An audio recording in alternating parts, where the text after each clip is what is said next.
रहे स्टोरी को। अखिलेश यादव और चंपत राय के ड्राइवर टिन्नू यादव का कनेक्शन साबित करने की कोशिश कर रहे हैं यादव होने की वजह से। अरे भाई, टिन्नू यादव ने अखिलेश यादव को उकसाया या अखिलेश यादव ने उकसा दिया या टिन्नू यादव उनका इन्फॉर्मर बन गया, तो टिन्नू यादव भी तो जेल गया। क्या टिन्नू यादव अखिलेश यादव को बताकर या उनका इन्फॉर्मर बनकर अपने जेल जाने का बंदोबस्त कर रहा था? वो ऐसी सूचना दे रहा था कि शिकंजा उस पर भी कसे और वो गिरफ्तार हो जाए, जेल चला जाए, साल 2 साल 4 साल के लिए, जितने दिन के लिए। क्या कर रहे हैं? और बाकी जो शुक्ला जी, मिश्रा जी और बाकी लोग हैं, श्रीवास्तव जी, उनके लिए क्या कहेंगे? क्योंकि चोरों का तो पूरा गिरोह सक्रिय था। एसआईटी की रिपोर्ट में तो कह दिया गया कि कोई भी व्यवस्था वहां नहीं थी, किसी तरह की एसओपी का पालन, एमओयू का पालन नहीं हो रहा था, जो बैंक और ट्रस्ट के बीच हुआ था। 9 पन्ने की एसआईटी की रिपोर्ट में विस्तार से लिखा हुआ है कि राज्य में चढ़ावा चोरी कैसे होती रही।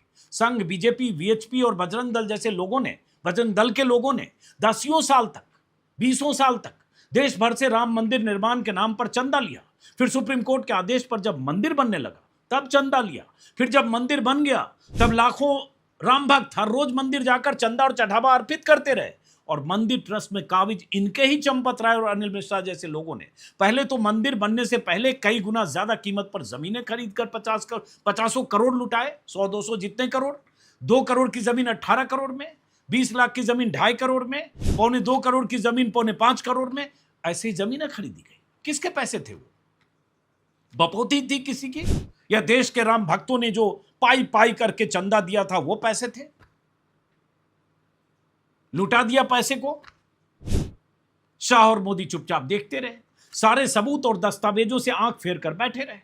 अब जब सीधे सीधे मंदिर से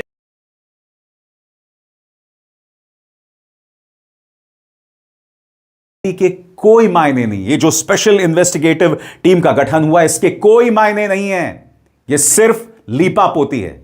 सुनिए अखिलेश ने किस तरह से प्रहार किया। एसआईटी क्या है? लीपापोती है। लीपापोती एसआईटी किसने बनाई है? और सुनने में आया कि एसआईटी में भी सवाल खड़े हो गए हैं। एसआईटी में जो कोई सदस्य हैं उन पे 420 का मुकदमा है। अब बताइए वही रहेंगे एसआईटी में? ये लड़ाई बड़ी है, आप नहीं समझ पा रहे हो। ये दिल्ली लखनऊ की लड़ाई है। दिल्ली वाले अगर जांच करते तो ईडी, सीबीआई, इनकम टैक्स करते। आज भी यूपी में आपने देखा होगा, अखबार पढ़ा होगा, किसी की दीवालों से कुछ निकल रहा है, किसी पे बंडल निकल रहा है, और ध्यान भटकाने के लिए, ध्यान से हटाने चीजें। तो वहाँ समाजवादी पार्टी के एक विधायक जो कई वर्षों से जेल में रहा, उसका छापा मार दिया, केवल आप लोगों के सहारे अपनी न्यूज दूसरी दिशा में ले जाने के लिए। और अब एक जरूर तरफ इशारा किया। 1 महीने बाद कोषाध्यक्ष को ध्यान आता है कि अपनी बात पब्लिक में रखें। इतना समय उन्हें क्यों लगा? क्या आप जानते हैं कि स्वामी गोविंद देव गिरी आरएसएस, बीजेपी और मोदी सरकार के ढांचे के फ्रेम में कितने प्रभावशाली हैं? आप इस मंच पर राम मंदिर ट्रस्ट के कोषाध्यक्ष स्वामी गोविंद देव गिरी का आना जाना देखिए, इनकी सक्रियता देखिए। कोई कह सकता है कि ये नाम के कोषाध्यक्ष हैं, इनका कोई प्रभाव नहीं। उस दिन प्रधानमंत्री मोदी का 11 दिनों का उपवास खुलवाने वाले स्वामी गोविंद देव गिरी ही थे।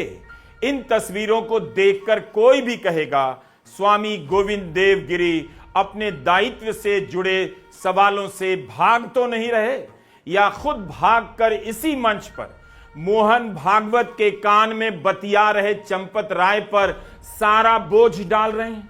मंच पर चंपत 19 जून को ट्रस्ट के अध्यक्ष महंत नृत्य गोपाल दास का जन्मदिन था। जन्मदिन मनाने गए मंच से मुख्यमंत्री योगी आदित्यनाथ ने कहा, राम मंदिर से जुड़े लोग कभी बिके नहीं। भगवान राम का भव्य मंदिर बने, एक ही संकल्प था। अपनी चिंता नहीं थी, खरीदने वाले लोग उस समय थे, लेकिन कभी बिके नहीं। धन के निमित्त इन्होंने धर्म तब भी नहीं त्यागा था। आगे भी निश्चिंत रहिए, विश्वास करिए, अच्छा होगा। योगी आदित्यनाथ किसे सर्टिफिकेट दे रहे हैं कि धर्म छोड़कर धन की लालच में लोग नहीं बिके? और कोषाध्यक्ष स्वामी गोविंद देव गिरी किसकी बात कर रहे हैं कि अपराधी जितना भी बड़ा क्यों ना हो उसे कोर्ट से दंड दिलवाया जाए, कौन नहीं बिका उसका सर्टिफिकेट भी खुद जारी करते हैं, और कौन बिका हो सकता है इसका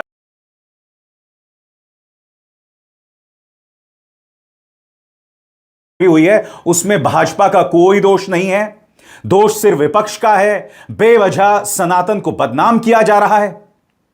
इससे पहले कि मैं आपको सुनाऊं अनुपम खेर ने क्या कहा है, 2-3 चीजें मैं बता देना चाहता हूं। नंबर 1, अनुपम खेर राम मंदिर पर एक फिल्म की शूटिंग शुरू करने जा रहे हैं और वो आशीर्वाद लेने पहुंचे अयोध्या। और अगर अनुपम खेर है तो यह बात तय हो जानी चाहिए कि एक बार फिर इस फिल्म के अंदर प्रोपेगेंडा होगा। भारतीय जनता पार्टी के पक्ष में प्रोपेगेंडा होगा, जहां समाजवादी पार्टी को खलनायक के तौर पर पेश किया जाएगा, प्रधानमंत्री नरेंद्र मोदी को हीरो के तौर पर पेश किया जाएगा, और जो असली मुद्दे हैं उस पर पर्दा डाल दिया जाएगा। असली मुद्दा क्या है कि ट्रस्ट में जितने भी लोग बैठे हैं वो भारतीय जनता पार्टी की इजाजत से बैठे हैं। मैं हमेशा सोचता हूँ कि देखिए, जो हमारे नियम घर में लगाते हैं वही हमें देश में या किसी संस्थान कॉग्निजेबल ऑफेंस में कभी एसआईटी नहीं गठित हो सकती। कानूनी स्थिति ये साफ है। तो वो एक्चुअली एसईटी थी, एक इंक्वायरी टीम थी, लेकिन उसको एसआईटी कहा गया और इंक्वायरी टीम ने इंक्वायरी शुरू कर दी। तो ये भी चलता रहा, खबरें आती रही, ये हुआ वो हुआ, ये मिला वो मिला, दुनिया भर की सही और गलत खबरें चलती रही। फिर जाके कहीं 24-25 में जब वो एसईटी की रिपोर्ट एक जो उसके पदेन सदस्य हैं इस ट्रस्ट के और उत्तर प्रदेश के गृह सचिव भी हैं, उनके सामने पेश हुई, उस शाम को जाके एफआईआर ट्रस्ट की ओर से कराई गई उन कर्मचारियों के खिलाफ जिसका पता ट्रस्ट को 4 तारीख से था।